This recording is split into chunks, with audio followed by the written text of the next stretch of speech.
नाज़िन तंगवाणी में वॾे वज़ीर मुराद अली शाह के मलक बिरादरी जे माण्हुनि ॻोठाणी जा क़ातिल गिरफ़्तार न करण ते रोके वरितो आहे। उन हवाले सां अपडेट करे रहियो आहे मेराठी जो रिपोर्टर अता मलिक। जी अता, छा अपडेट साईं?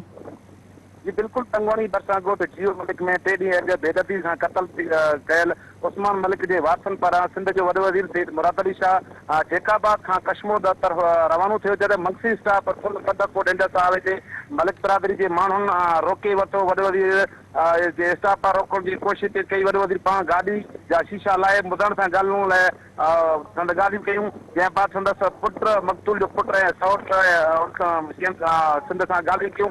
हुननि चयो त गुज़िरियल 3 ॾींहं खां वठी असांजो नौजवान बेदर खे क़त्ल थिए, हिन वक़्तु ताईं क़ातिल गिरफ़्तार न थी आहिनि। तंहिं बावजूद हितां जे जेके SSP कश्मीर आहे क़ातिल का बि कार्रवाई न कई। हिननि चयो फौरन क़ातिल खे गिरफ़्तार कया, असां सां इंसाफ़ कये।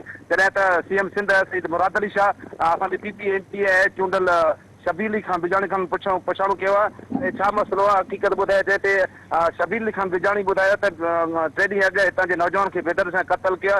SSP कश्मीर खे बि असां हुकुम जारी कयो, जल्द उनखे क़ातिलनि खे गिरफ़्तार कयो। जी अता, जी मेहरबानी।